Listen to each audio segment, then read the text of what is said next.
Welcome to the Stephen Mansfield audio podcast.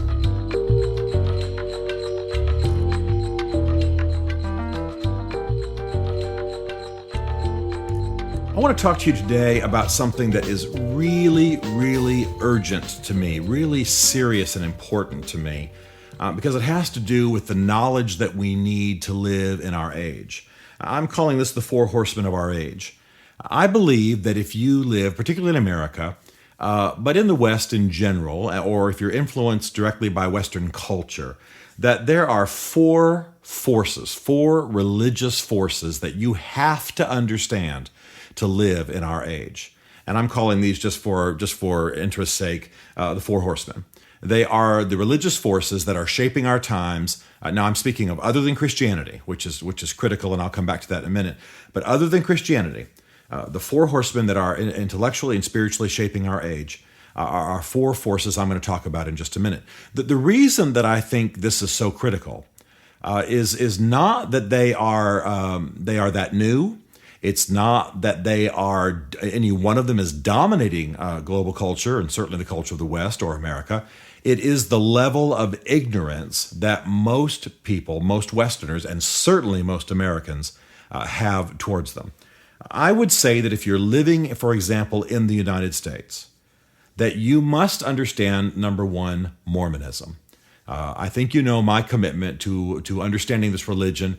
I believe that Mormonism, even though there are only 7 million Mormons in America, about 14 million worldwide, I believe that Mormonism is dramatically shaping our time because of their positioning in places of authority in our society, and then the job they do in training evangelists and missionaries.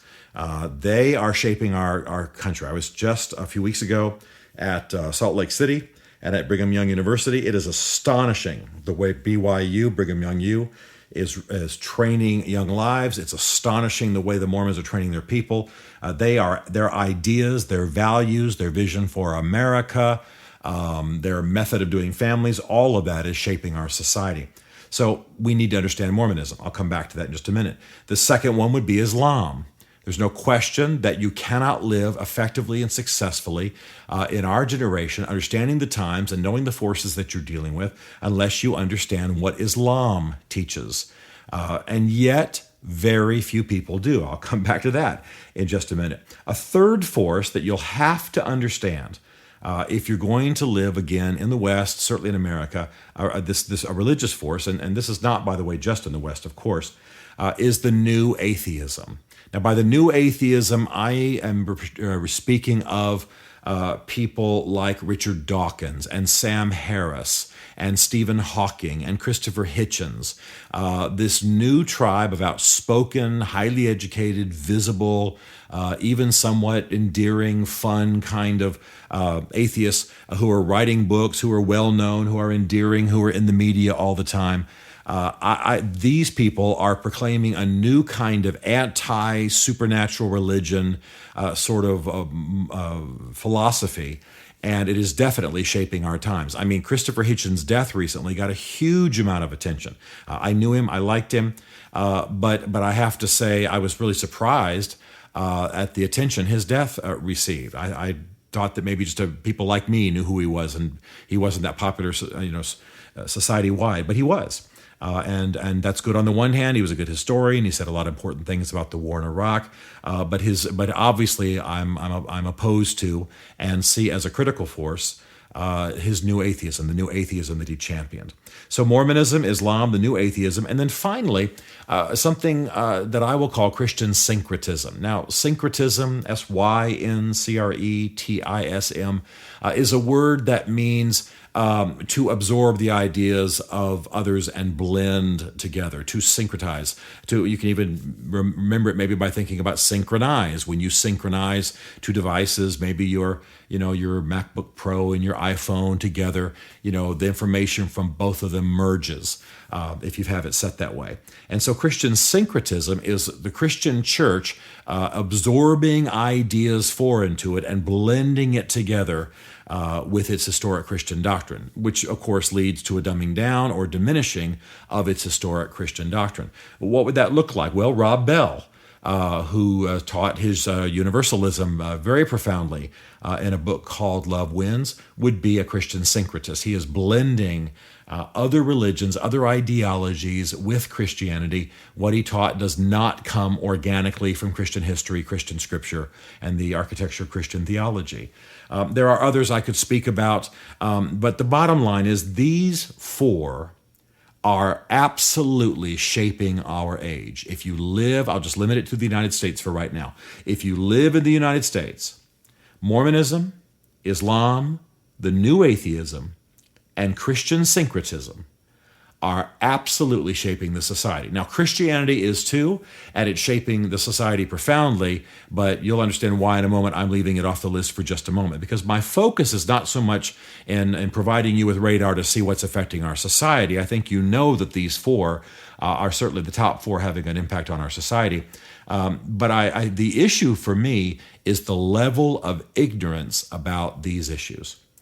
I want to say to every parent out there, I want to say to every pastor out there, every rabbi, everyone who is involved in teaching and training people, certainly professors and public school teachers and educators of every kind, I want to say that it is essential that we make sure that people know these four forces.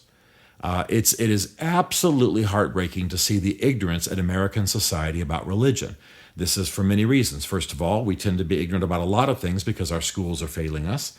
Second of all, our reading of the First Amendment leads us to believe that government schools shouldn't even teach the historic force of religion, certainly not the doctrines of religion as a contemporary factor. And our mores tend to make us believe that we should not, at least until recently, maybe even discuss religion in public. My Southern grandmother used to tell me not to discuss religion or politics in public. That was the way America thought.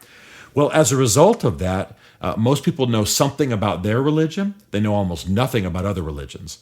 The statistics show that Americans know almost nothing about Mormonism. The myths, the wrong-headed thinking are astonishing. After 9/11 and since then, we've certainly discovered how little Americans know about Islam. It is tragic. This is at least behind the primary forces that we deal with as enemies in the world. I don't think there's anything biased or pejorative in saying that.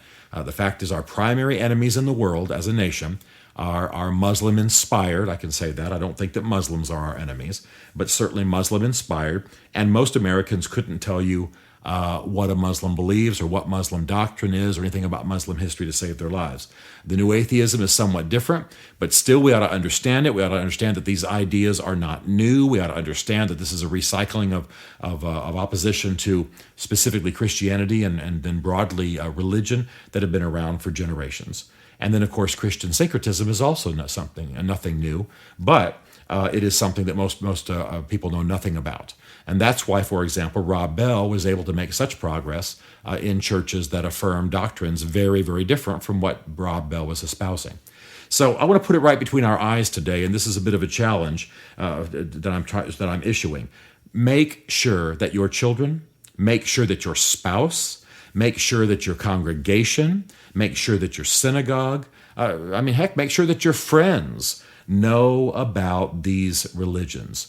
There are good sources out there for all of these. Pastors should teach classes. There are great books on Mormonism. If you're in the evangelical sort of camp, the author of Evidence That Demands a Verdict, Josh McDowell, has written a great single-volume work on the major world religions, and the reason I like it so much is that it basically is a compilation of quotes that give you indication of what each religion believes. So it's not just him going off as opposed to all of these religions. He is letting them speak for themselves. So when you read the section on Mormonism, you're reading Mormon writings. When you read the section on Islam, you're reading Islamic writings, atheism, etc. That might be a good one for you to use. There are lots of good ones that just give an overview. You can go on the internet right now and you can just Google Islam 101 and you get a 3-page sheet that you can download that gives you an overview of Islam. The information's not hard to find. You can go on the internet right now and ask for a summary of Christopher Hitchens' atheism. You'll get a 5 or 6 page sheet. The information's out there. It's out there extensively. The problem is we haven't paid any attention. And let me tell you that whether you consider these religions false or not, even if you're an adherent of one of these religions, you need to know the others. And for those of you who are people of faith, for those of you who are specifically in sort of the conservative Christian camp, it is essential. Pastors of sort of conservative Christian churches, you must make sure that your people know these four horsemen of our age. And if we can help you here at Mansfield Group, we will. We don't do seminars as our primary thing, but I will certainly make sure that we either send somebody or that I go and help you train your church if you're getting a large enough group of people together to make it worth the time. This is essential. It's one of the great issues of our age, and the surveys and the polls are absolutely embarrassing for what people of faith in America do not know about the very issue of faith. Stephen Mansfield is a New York Times best-selling author, a popular speaker, a frequent faith and culture commentator on Fox Cable News and CNN, and a blogger for the Huffington Post. His groundbreaking books on faith and American politics include The Faith of George W. Bush, The Faith of Barack Obama, and the upcoming The Mormonization of America. You can learn more about Stephen at www.mansfieldgroup.com or connect with him on Facebook and on Twitter under the name Mansfield Writes. The Stephen Mansfield podcast is produced by Isaac Darnell for Chartwell Literary Group.